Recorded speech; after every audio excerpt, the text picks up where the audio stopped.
이 로마 제국의 흥망사를 쓴 책들이 많이 있습니다.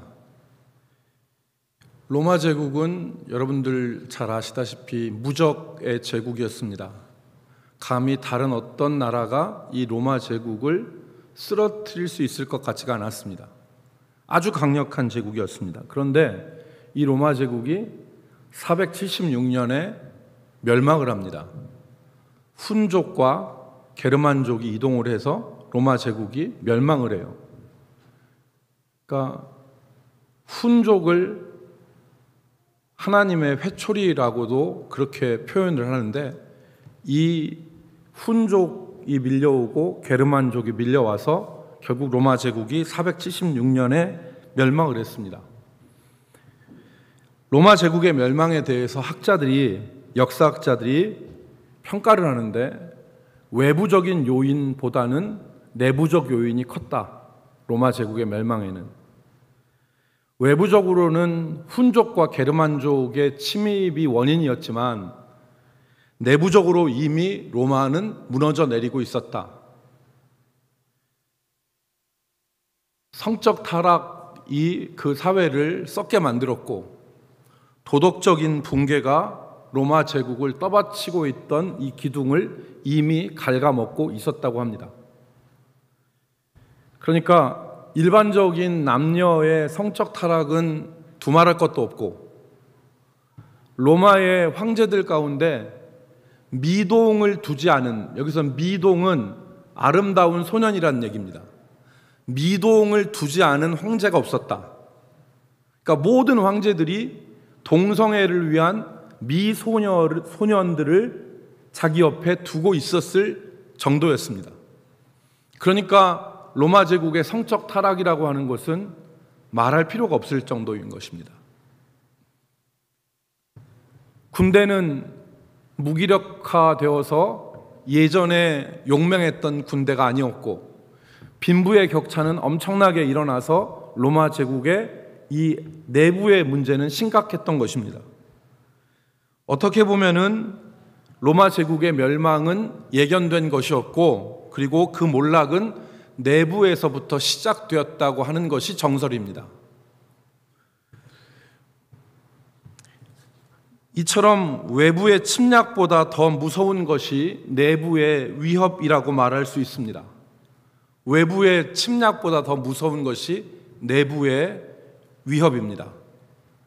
오늘 우리가 읽은 이 히브리서는 이런 내부적 위험에 직면한 성도들에게 보낸 교리적 편지입니다. 히브리서 기자는 이 편지를 교회 안에 만연된 무기력, 또 신앙의 변질이 일어나고 있는 그러한 시점에서 이 편지를 성도들에게 보냈습니다. 그 위험성에 대해서 경고하고 참 믿음의 길이 무엇인가를 다시 알림으로 성도들을 올바르게 세우기 위해서 쓰여진 책이 바로 히브리서입니다. 그 의도가 가장 잘 나타난 부분이 오늘 우리가 읽은 부분입니다. 오늘 히브리서 기자는 타락의 위험성에 대해서 말합니다. 타락의 위험성. 4절부터 6절까지의 말씀이 타락의 위험성에 대한 경고입니다. 4절, 한 번 빚을 받고 하늘의 은사를 맛보고 성령에 참여한 바 되고 하나님의 선한 말씀과 내세의 능력을 맛보고도 타락한 자들은 다시 새롭게 회개할 수 없나니 이는 그들이 하나님의 아들을 다시 십자가에 못 박아 드러내놓고 욕되게 함이라. 여기에서 한 번 빛을 받고 하늘의 은사를 맛보고 성령에 참여한 바가 되었다, 이 말씀은 구원의 은혜를 체험했다는 말입니다. 요한복음 1장 9절에서는 예수님을 참빛이라 그랬어요. 참빛, 세상에 와서 각 사람을 비추는 빛, 그 빛이 예수님이라고 그랬는데 오늘 히브리서 기자는 한 번 비춤을 받고 그랬습니다. 이건 예수님을 알았다는 얘기죠. 예수님을 알았다. 그리고 하늘의 은사를 맛보았다는 말씀은 베드로전서 2장 3절에 너희가 주의 인자하심을 맛보았으면 그랬습니다. 그러니까 이것은 구원의 은혜를 경험했다는 거예요. 구원의 은혜를 경험했다. 5절에 기록된 하나님의 선한 말씀과 내세의 능력을 맛보고도 라는 말씀이 있습니다. 이 말씀은 하나님의 선한 말씀으로 주어진 거듭남의 역사와 능력을 경험한 사람들이란 뜻입니다.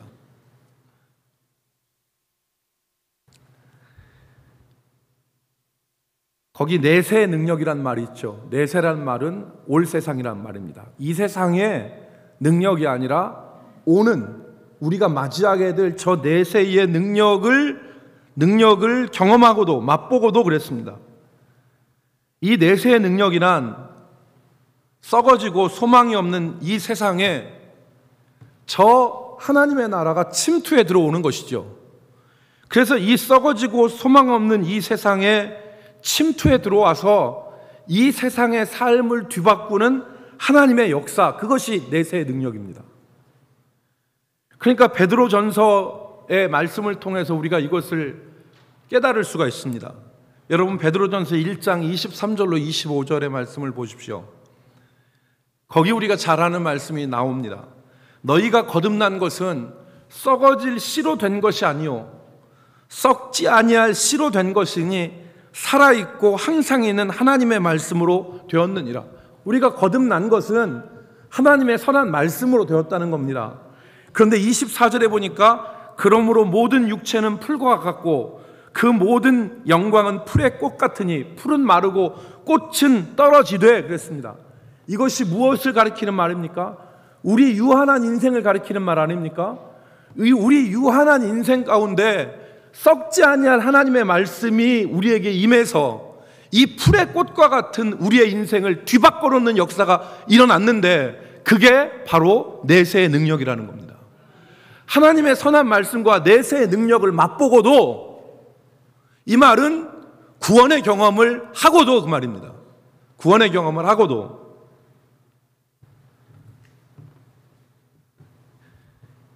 그런데 이런 은혜를 경험하고도 타락한 자들이 생긴다는 것입니다.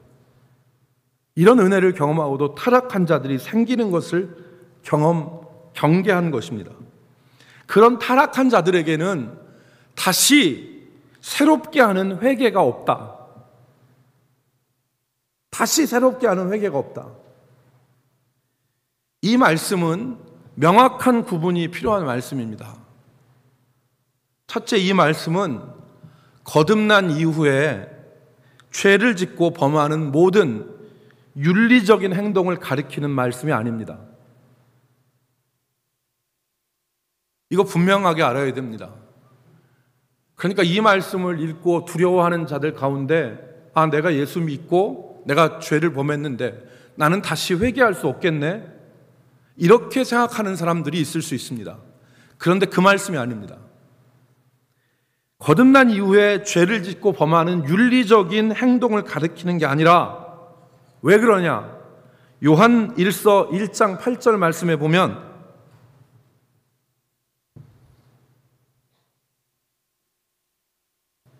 이제 졸면 이름 부르겠습니다.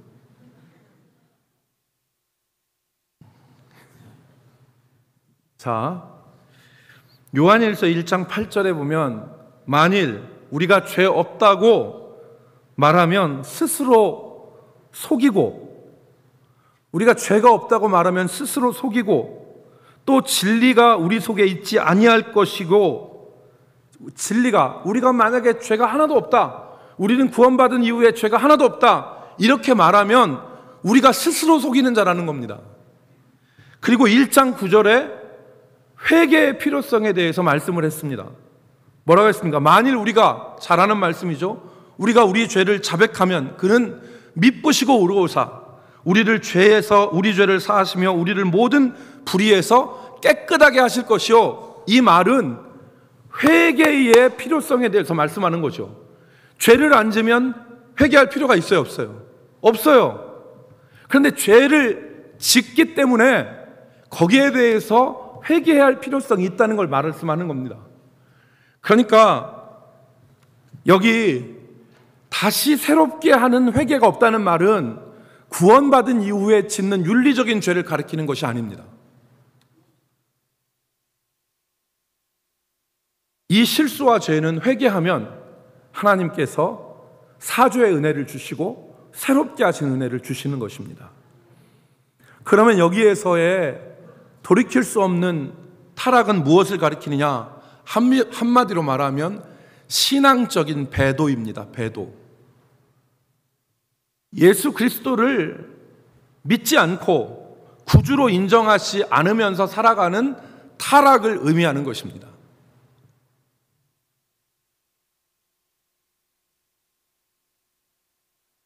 히브리서 기자가 그것을 하나님의 아들을 다시 십자가에 못 박는 것이다, 그리고 드러내놓고 욕되게 함이라 그랬습니다. 하나님의 아들을 다시 십자가에 못 박았다는 말씀은 무엇이냐? 십자가를 못 쓰게 만들었다는 얘기입니다. 예수님이 십자가에 못 박히셔서 우리를 구원하셨는데 그 예수님을 다시 십자가에 못 박았다는 얘기는 우리의 구주가 되시는 예수님을 우리가 우리의 구주로 모시지 않고 살아가는 걸 의미합니다.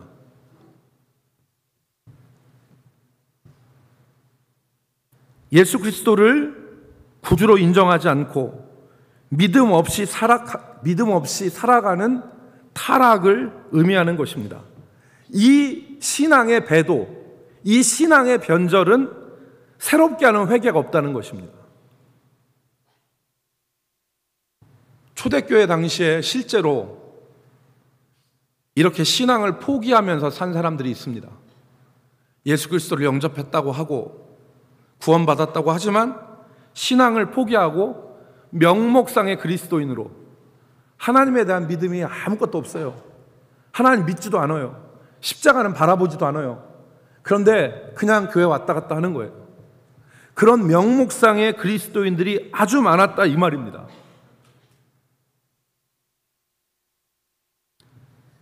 히브리서 기자는 이 질병과 같은 것이 퍼져나가는 것을 우려해서 지금 경고하고 있는 것입니다. 오늘 우리에게도 이런 타락의 위험성이 있습니다. 오늘날 많은 사람들이 십자가를 아무 의미 없는 것으로 받아들이고 믿음 없이 살아갑니다. 하나님을 저버리고 살아가는 것입니다. 오늘 외부적인 핍박이 우리 가운데 있는 것보다 더 위험한 것이 내부적인 위험에 의해서 신앙이 무너져 내리는 것이 더 위험한 것입니다. 오늘날 성도들이 이 타락의 위험성에 노출되어 있습니다. 많은 성도들이 명목상 그리스도인으로서 교회를 다닙니다. 하나님을 믿지 않습니다. 신앙을 갖고 있지 않습니다. 문화적으로 교회를 다니는 것이죠. 그것이 바로 배도입니다. 그것이 바로 신앙을 버리고 사는 것입니다. 오늘 우리는 이 문제에 대해서 우리 자신들을 바라보면서 생각해 봐야 되는데, 앞에 기록된 6장 오늘 4절부터 8절을 읽었는데 12절부터 14절의 말씀을 통해서 이 타락의 원인을 우리가 좀 더 구체적으로 살펴볼 수 있습니다. 왜 히브리서를 받았던 믿음의 공동체는 이런 타락의 위험에 놓여 있었던 것일까요? 히브리서 5장 12절부터는 히브리서 기자의 책망이 나옵니다. 우리 5장 12절을 같이 읽겠습니다. 5장 12절 때가 오래되었으므로 너희가 마땅히 선생이 되었을 터인데 너희가 다시 하나님의 말씀의 초보에 대하여 누구에게 가르침을 받아야 할 처지이니 단단한 음식은 못 먹고 젖이나 먹어야 할 자가 되었도다. 지금 이 말씀은 그들의 현상에 대해서 말하는 것입니다. 시간이 오래되어서 마땅히 선생이 되어야 되는데 오히려 하나님의 말씀의 초보에 대해서 누구에게 가르침을 받아야 될 처지에 이른 겁니다. 신앙이 퇴보한 것이죠. 단단한 음식을 먹어야 되는데 젖만 먹어야 되는 유아적 상태에 머물러 있게 된 것입니다. 왜 이런 역시간적인 시간을 거꾸로 흘러보내는 왜 하나님의 말씀의 초보에 대해서도 흔들리는 신앙이 되었을까요? 우리는 성경을 통해서 그것을 유추할 수 있습니다. 첫 번째는 나태함 때문입니다. 신앙의 게으름. 열심을 내지 않는 신앙의 게으름은 그들을 제자리에 머물러 있게 한 것이 아니라 신앙의 퇴보와 더 나아가서 타락의 위험 가운데 놓이게 한 것입니다. 우리는 그 단서를 6장 11절과 12절에서 찾을 수 있습니다. 왜 이들이 이 위기 가운데 직면하게 됐는가? 6장 11절과 12절 말씀을 보십시오. 우리가 간절히 원하는 것은 너희 각 사람이 동일한 부지런함을 나타내어 끝까지 소망의 풍성함에 이르러 동일한 부지런함을 내라는 거예요. 그러니까 12절 보니까 게으르지 아니하고 믿음과 오래 참음으로 말미암아 약속들을 기업으로 받는 자들을 본받는 자가 되게 하려는 것이니라 그랬습니다. 여기서 히브리서의 기자의 바람은 너희 가운데 잘하는 사람도 있다. 그 앞에 10절에 보면은 사랑으로 성도를 섬기고 이제도 섬기는 자들이 있다는 겁니다.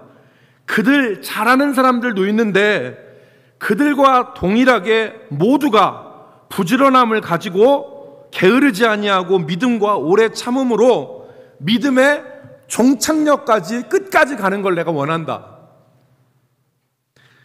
그런데 거기에서 이탈되어서 게으르고 나태해서 이 신앙의 퇴보와 타락의 위험성에 직면해 있는 사람들도 지금 있는 것이다 라고 말하는 것입니다. 잘 믿던 성도들에게 이 게으름이 찾아옵니다. 그래서 마땅히 선생이 되어야 될 기대를 가지고 바라보는 사람이 신앙의 기초에 대해서도 흔들리는 퇴보를 가져오는 경우가 있습니다. 우리 교회 가운데도 있습니다. 신앙의 퇴보가 일어나는 거예요. 여러분, 존 버년이 쓴 천로 역정이라고 하는 책에 보면 주인공이 크리스천이라는 사람이, 기독자라는 사람이 멸망성을 빠져나와서 하나님의 구원의 성으로 이렇게 가는 길, 그 길을 묘사하지 않습니까? 그 순례자의 그 여정, 그것이 철로 역정입니다. 하늘로 가는 여정. 그런데 이 크리스천이, 기독자가 멸망성에서 빠져나와서 언덕을 오르는데 그 언덕의 이름이 곤고제예요. 곤고제. 곤고의 언덕이란 뜻입니다. 그래서 이 곤고제를 올라가요. 근데 처음에는 잘 올라가는데 나중에 힘이 드니까 이 기독자가 지쳐서 있는데 때마침 그 산 중턱에 뭐가 있냐면 정자가 하나 있어요. 이 정자가 있어서 그 정자에 이 기독자가 가서 이제 옷을 좀 쉬는데 다 풀어헤치고 이 기독자가 잠을 잡니다. 대낮에 잠을 자요. 근데 잠을 자는데 언제까지 자요? 밤중까지 잠을 자는 겁니다. 그런데 이 기독자의 귀에 잠언의 말씀이 들려와요. 언제까지 졸려느냐? 좀 더 자자, 좀 더 졸자, 좀 더 눕자, 이 소리가 들려와. 그래서 이 사람이 퍼떡 잠을 깨서 주섬주섬해서 그 곤고제 언덕을 다시 가는데 저 정상에서 두 사람이 내려와. 그 두 사람의 이름이, 한 사람은 소심이고 한 사람은 이름이 불신이에요. 진짜라니까. 진짜 한 사람의 이름은 소심이고 한 사람의 이름은 불신이에요. 그래서 이 소심이가 오더니 하는 말이 뭐냐면, 왜 정상까지 안 가고 돌아왔습니까? 그랬더니 저기 갔더니 지금까지도 어려움을 많이 겪었는데 저희 가니까 어려움이 너무너무 많을 것 같아서 내가 여기 가다가는 간이 졸여서 못 가겠다고 차라리 나는 길을 포기하겠다고 소심이가 길을 포기하고 돌아왔어.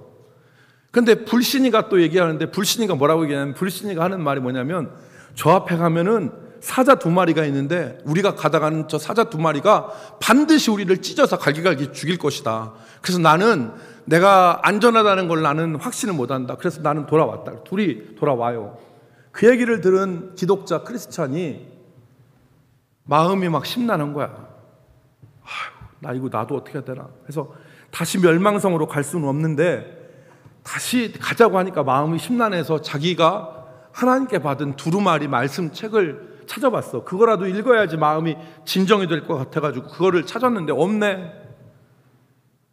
어디서 잃어버렸는가 가만히 생각해 봤더니 아까 낮잠 잔 그 정자에서 놓치고 온 것 같아. 그래서 이 기독자가 다시 정자로 내려갑니다. 내려가서 그 정자의 밑을 보니까 두루마리 말씀이 있어. 그래서 그것을 찾아서 읽어요. 그런데 이 기독자가 그 책을 찾으면서 한 말이 인상 깊은 말을 썼어요. 무슨 말을 썼냐면 내가 게으름을 피지 않았다면 한 번 갈 이 길을 3번씩이나 걷지 않아도 될 텐데 한 번만 가면 될 텐데 갔다가 성경책 찾으려고 왔지 또 가니까 같은 길을 3번 갔다 이 말이에요. 3번.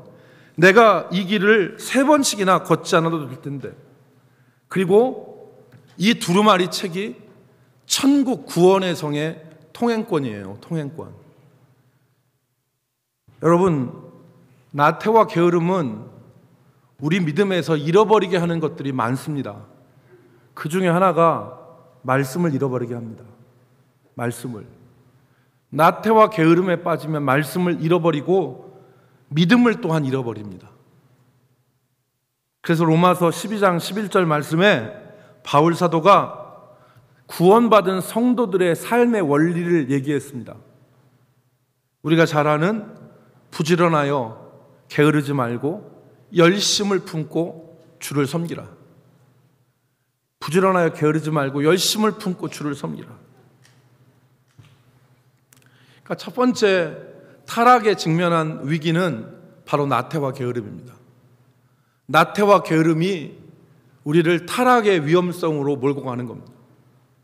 두 번째, 또 다른 하나가 있는데 그것은 고린도전서 3장 1절로 3절의 말씀을 근거해서 우리가 성장하지 못하는 그리고 타락에 직면한 위기의 원인은 육신대로 사는 것입니다. 육신대로 사는 것.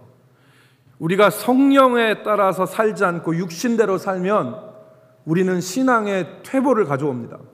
그리고 이 신앙의 퇴보뿐만 아니라 신앙의 타락의 위기까지 우리가 직면하게 되는 것입니다. 여러분 고린도전서 3장 2절로 3절 말씀을 우리 같이 읽어보도록 하겠습니다. 시작. 내가 너희를 젖으로 먹이고 밥으로 아니하였노니 이는 너희가 감당하지 못하였음이거니와 지금도 못하리라. 너희는 아직도 육신에 속한 자로다. 너희 가운데 시기와 분쟁이 있으니 어찌 육신에 속하여 사람을 따라 행함이 아니리요. 그랬습니다. 바울 사도는 지금 고린도에서 똑같이 너희가 젖으로만 지금 살지 단단한 건 못 먹는다. 너희가 지금 신앙의 퇴보 가운데 있다라고 하는 걸 말하면서 그 원인을 직접적으로 설명했습니다. 그게 바로 뭐냐면 3절에 너희는 아직도 육신에 속한 자로다. 너희 가운데 시기와 분쟁이 있으니 어찌 육신에 속하여 사람을 따라 행함이 아니리요. 그랬습니다. 믿는 자는, 구원받은 사람은 성령의 인도하심을 따라 살아야 됩니다.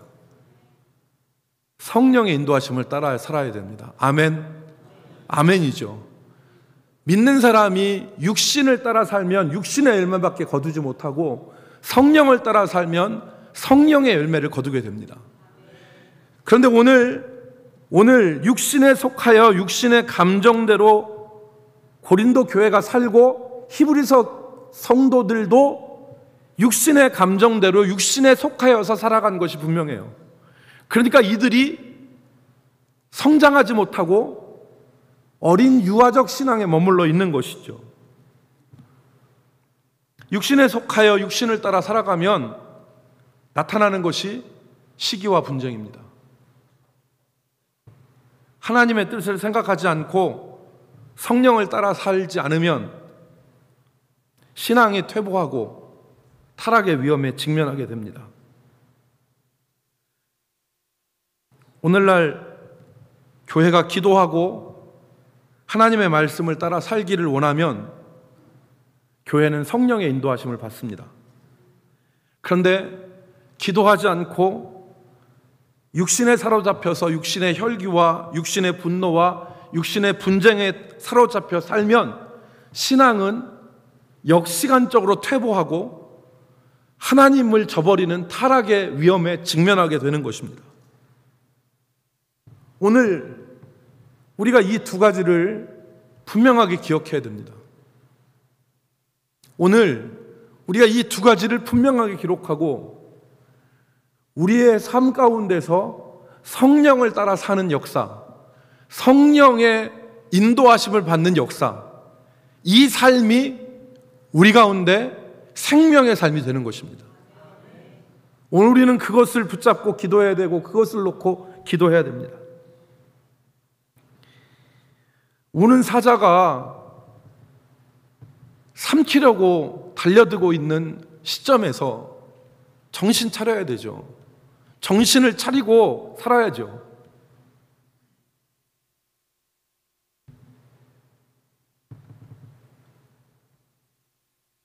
바로 그것이 오늘 그리스도를 다시 십자가에 못 박고 드러내놓고 욕되게 한다고 하는 말씀의 길을 크게 걷는 것입니다. 여러분, 오늘 히브리서 기자는 이것이 하나님의 뜻이 아님을 밝혔습니다. 그래서 히브리서 기자는 그것을 농부가 씨를 뿌려서 수고한 밭에 비유했는데 히브리서 6장 7절과 8절에 보니까 땅이 자주 내리는 비를 흡수하여 그랬어요. 땅이 자주 내리는 비를 흡수하여, 여기서 비는 하나님의 은혜를 말합니다. 비를 흡수하여 합당한 채소를 내면 복을 받지만, 합당한 채소를 내면 복을 받지만 만일 가시와 엉겅퀴를 내면 버림을 당하고 그 마지막은 불사름이 된다 그랬습니다. 불사름이 된다.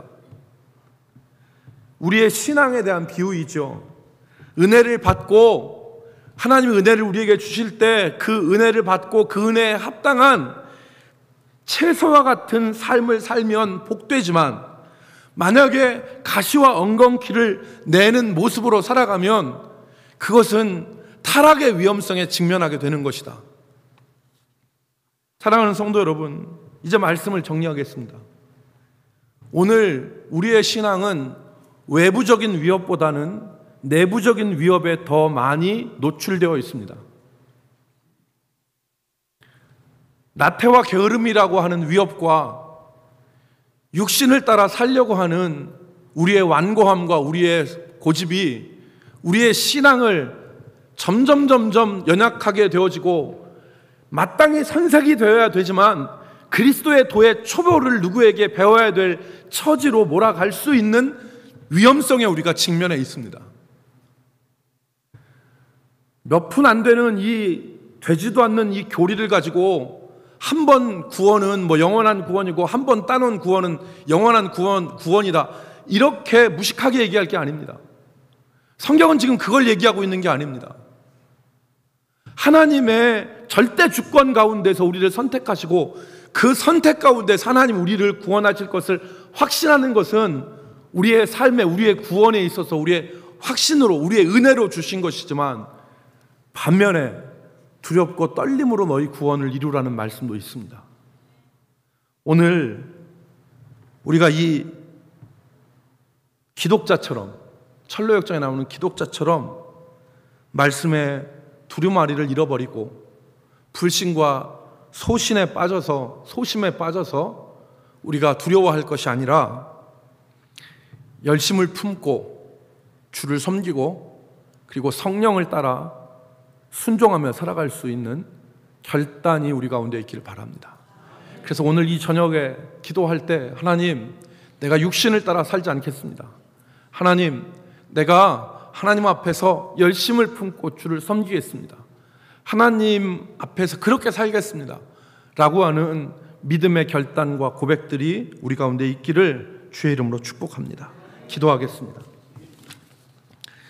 하나님, 오늘 이 시간도 우리를 붙들어 주셔서 기도할 때 거룩한 입술로 하나님 앞에 간구하고 기도하게 해주시고, 그 기도가 우리의 전 존재를 움직이는, 전 존재를 변화시키고 전 존재를 하나님께로 밀고 나갈 수 있는 동력이 되게 하여 주시옵소서. 우리 기도할 때 거룩한 은혜를 덧입게 하여 주시고, 우리의 의지와 우리의 감정과 우리의 생각들이 하나님 안에서 새로워지는 역사를 허락하여 주옵소서. 예수님의 이름으로 기도 올리옵나이다. 아멘.